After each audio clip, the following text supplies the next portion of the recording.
Hello friends, आज के इस वीडियो में आपका स्वागत है। आज क्लास 9th के लिए साइंस ये है तीसरा चैप्टर, जिसमें हम पढ़ेंगे अणु के बारे में। ठीक है, ये हो सकेगा तो लास्ट लेक्चर होगा आज का, जिसमें हम करेंगे आणविक द्रव्यमान। हमने परमाणु द्रव्यमान पढ़ा था।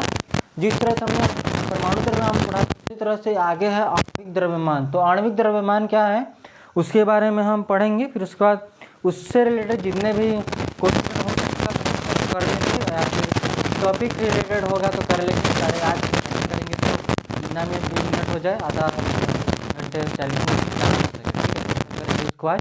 फिर नेक्स्ट वीडियो में चित्र आएगा, उसको भी करेंगे। ठीक है, हम बेसिक के लिए हम पढ़ेंगे फिजिक्स, जो फिजिक्स का चैप्टर है, मतलब भौतिक विज्ञान का जो चैप्टर है, और रसायन विज्ञान का जो चैप्टर है। ठीक है, और सारे जो टॉपिक है, मतलब जो जीव विज्ञान के आएंगे वो चैप्टर वाइज न कराकर हम टॉपिक वाइज मतलब करवाएंगे। ठीक है, एकदम टॉपिक वाइज करवाएंगे, जिसको चैप्टर वाइज बिल्कुल नहीं आएगा, टॉपिक वाइज आएगा उसमें। ठीक है, जैसे कि हम चैप्टर वाइज चैप्टर आ रहा है तो ये नहीं रहेगा कि एक ही चैप्टर का हम बार पढ़ा रहे हैं, उसके आगे का टॉपिक। उसमें क्या रहेगा कि कहीं कभी वह टॉपिक उठा कर दे दिए जो पेपर में आ सके, उस तरह से जीव विज्ञान में चलेगा। अभी जो पढ़ा रहे हैं वो तो सीरियल वाइज से चल रहा है। ठीक है, चलिएगा आगे हम चलते हैं, जिसमें हम करेंगे आणविक द्रव्यमान। क्या करेंगे देखिएगा, यहाँ से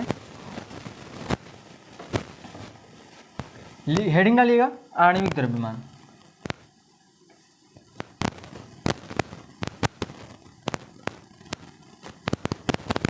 द्रव्यमान, द्रव्यमान क्या है? भार है। द्रव्यमान का मतलब क्या होता है? भार होता है। इसको कैसे लिखते हैं तो लिखिएगा, किसी पदार्थ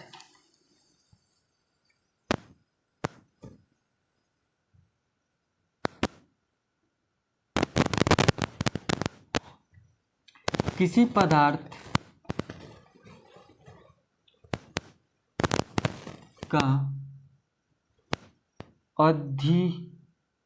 किसी पदार्थ का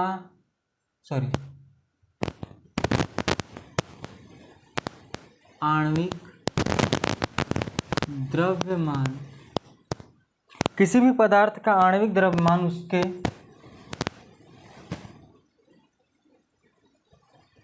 सभी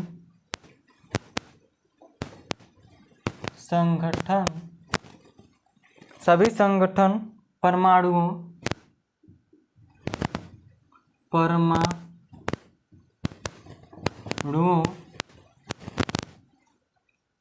के द्रव्यमानों का योग होता। आणविक द्रव्यमान क्या है? सभी परमाणुओं के द्रव्यमानों का योग होता है आणविक द्रव्यमान। ठीक है, तो और क्या लिखेंगे? अर्थात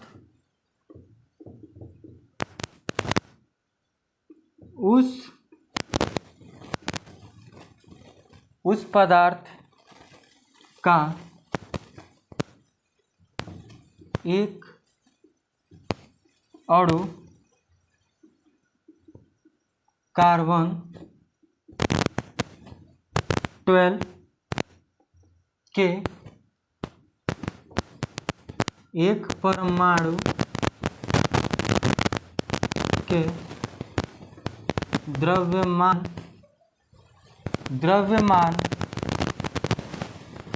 के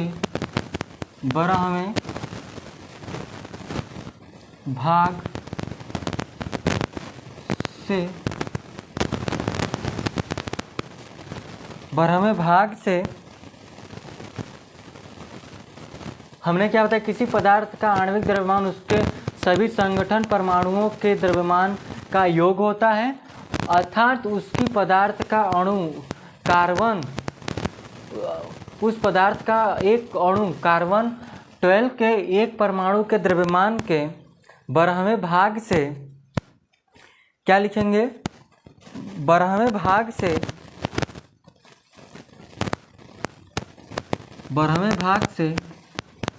1/12 से 2 गुना भारी होता है। हम बात करेंगे जैसे हाइड्रोजन का आणविक द्रव्यमान 2 है, जिसका अर्थ है कि हाइड्रोजन का अणु क्रमांक 12 परमाणु के 1/12 से 2 गुना भारी होता है। भारी होता है। इतनी बात आपको क्लियर हो गई है।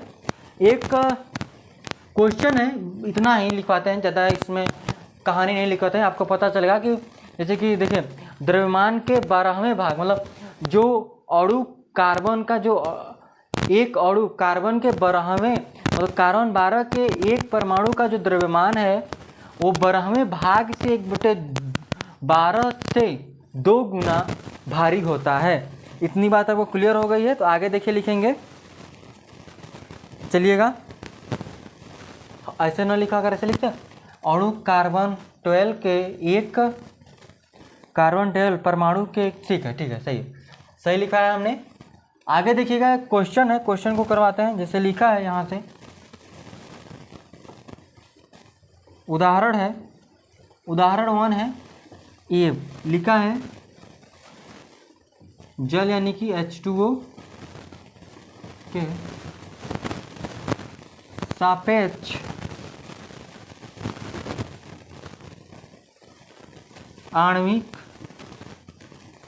द्रव्यमान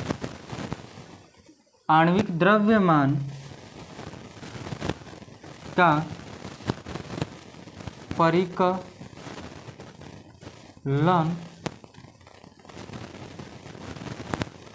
क्या लिखा है कि जल H2O के सापेक्ष आणविक द्रव्यमान का परिकलन कीजिए। तो हम बात करेंगे जैसे कि हाइड्रोजन है, पहला क्या हाइड्रोजन है ना, हल करते हैं तो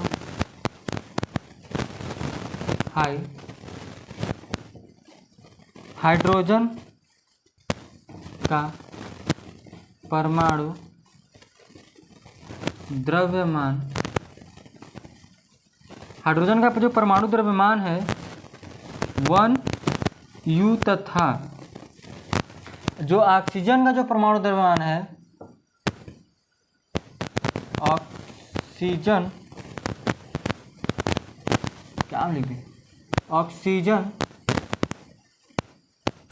का परमाणु द्रव्यमान कितना था, 16 होता है। अब देखिए यहाँ से हमको जल का जो आणविक द्रव्यमान है वो निकालना है। क्या निकालना है, जल का आणविक द्रव्यमान। तो कैसे करेंगे देखिएगा, तो देखिए H2O हाइड्रोजन 2 है, इसका क्या है 1 है, प्लस होगा ऑक्सीजन तो 1 है लेकिन इसका जो परमाणु द्रव्यमान है 16 है, तो 2 + 16 कितना हो जाएगा 18, कितना हो जाएगा 18 हो जाएगा। इसका जो आणविक द्रव्य क्या बोला है, आणविक द्रव्यमान जो आया वो 18 आ गया, ठीक है। तो उसी तरह से एक और है जिसमें पूछा है नाइट्रिक अम्ल, नाइट्रिक अम्ल का क्या होता है HNO3, क्या होता है HNO3। तो उसी जिस तरह से यहाँ इस तरह से जिस तरह से अभी किया ना ये वाला पहला, उसी तरह से HNO3 का भी हो जाएगा, ठीक है। आणविक द्रव्यमान हम परिकलित कर लेंगे, मतलब ज्ञात कर लेंगे, जिसके 63 आएगा, क्या आएगा 63 आएगा। आगे एक और है जिसको बोलेंगे सूत्र इकाई द्रव्यमान। क्या है, सूत्र इकाई द्रव्यमान, ठीक है। यह है सूत्र इकाई द्रव्यमान, लास्ट हेडिंग है, ठीक है। सूत्र इकाई द्रव्यमान 1-2 और हेडिंग है इसमें जो खत्म होगा फटाक से।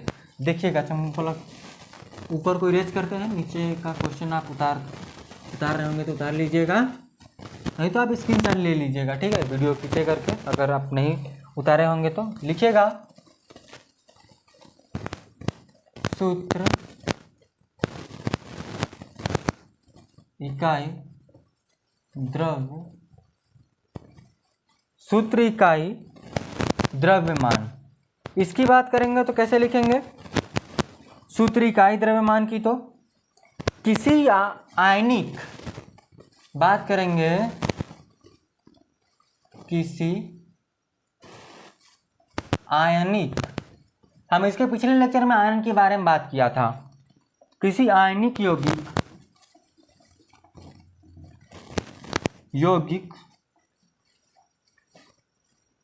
यौगिक का सूत्र द्रव्यमान 12 मात्रकों के रूप में लिए गए कार्बन 12 परमाणुओं के द्रव्यमान की तुलना में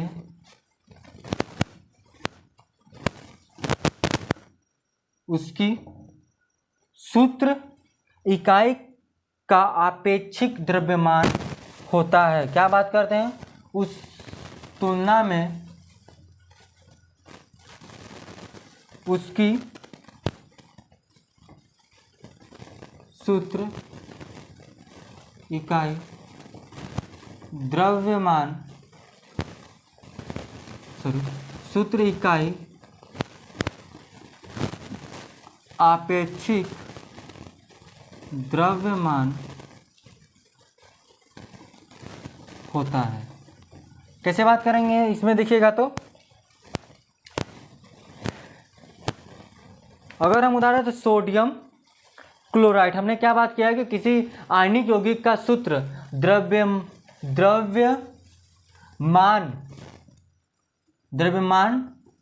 12 मात्रकों के रूप में लिखे गए कार्बन 12 के परमाणुओं के द्रव्यमान की तुलना में उसकी सूत्र इकाई अपेक्षिक द्रव्यमान होती है, जिसको हम बोलते हैं सूत्र इकाई द्रव्यमान। क्या बोलते हैं? सूत्र इकाई द्रव्यमान। ठीक है, देखिएगा इसमें एक उदाहरण हम लेते हैं।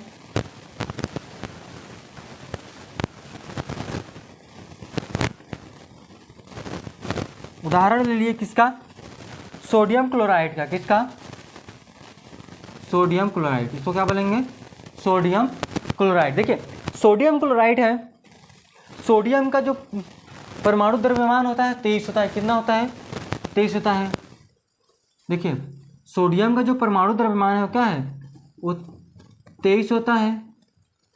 और अगर हम क्लोरीन ये भी 1 है, सोडियम भी 1 है, तो इसलिए 1 से मल्टीप्लाई। क्लोरीन का जो परमाणु द्रव्यमान है वो कितना होता है? वो होता है 35.5। और देखिए दोनों को जोड़ लीजिए, सिंपल सी बात है, ये यू है, जोड़ेंगे 5 8 5 58.5 होगा। तो क्या होगा? 58.5 हो जाएगा। तो अब देखिए यहां से हम क्या कर लेंगे ना, क्या बोल, सूत्र इकाई द्रव्यमान, सूत्र द्रव्यमान, सूत्र हो गया इकाई का, उस इकाई का द्रव्यमान हो गया। समझ में आ गया बात को? आप इस तरह से इसको करेंगे, कोई दिक्कत नहीं है। जैसे कि हम यह आपका कैल्शियम क्लोराइड हो जाता है, तो कैल्शियम क्लोराइड की बात करेंगे। देखिए तो कैल्शियम क्लोराइड की, तो कैल्शियम का देखते हैं, तो कैल्शियम का 40 होता है। कैल्शियम का 40, तो ये एक है तो एक ही से गुणा करेंगे, न कि एक ही कैल्शियम है ना यहाँ पे। और क्लोरीन की बात करेंगे तो क्लोरीन का भी हमने लिखा है कितना? 35.5। तो ये 2 है तो 35.5 होगा, 2 गुणे में होगा। आप दोनों गुणा करके लिख दीजिए, उनका इकाई द्रव्यमान मतलब इकाई सूत्र का इकाई द्रव्यमान निकल जाएगा। इस तरह से आपसे पूछता है इस सूत्र का इकाई द्रव्यमान निकालो अणुओं का, तो हम लगा देंगे आसानी से, सिंपल सी बात है। आगे था परमाणु का द्रव्यमान। इसके बारे में हमने मास ऑफ एटम, इनके बारे में हमने पढ़ चुका है, आप जाकर देखिएगा। ग्राम अणु द्रव्यमान, देखिए हम बात करते हैं जैसे कि, तो ये सब हमने पढ़ा है, देखिएगा जाकर। सब क्लियर हो जाएगा। ठीक है, तो जितना हमने करवाया है उतना बहुत ज़्यादा भी नहीं है, मतलब बहुत कम भी नहीं है, इतना करेंगे जितना सिलेबस में था उतना हमने बता दिया। ठीक है, तो आज के लिए बस इतना रखेंगे। अगर आपको मैथ पढ़ना है तो जाइए चैनल पे, चैनल को सब्सक्राइब कीजिए, वहाँ से आप पढ़ना शुरू कीजिए। ठीक है, तो नेक्स्ट वीडियो में जो आएगा वो आएगा अगला चैप्टर, जिसका नाम है, देखेंगे, बता देते हैं अभी तुरंत। देखिए जितना क्वेश्चन आंसर है तो अभी नहीं करवा रहे हैं, सिर्फ सोच रहे हैं चैप्टर कंप्लीट करवाते हैं, फिर उसके बाद करवाएंगे। आगे परमाणुओं की संरचना, हम बात करेंगे परमाणु की संरचना के बारे में। ये जो चैप्टर था इसमें हम बात किए थे परमाणु तथा अणु के बारे में। आज अगला जो चैप्टर आएगा उसमें हम बात करेंगे परमाणु की संरचना के बारे में। जो चैप्टर है 4 अध्याय 4, मतलब सेम बात है ना। ठीक है, तो आज के लिए बस इतना रखेंगे। धन्यवाद।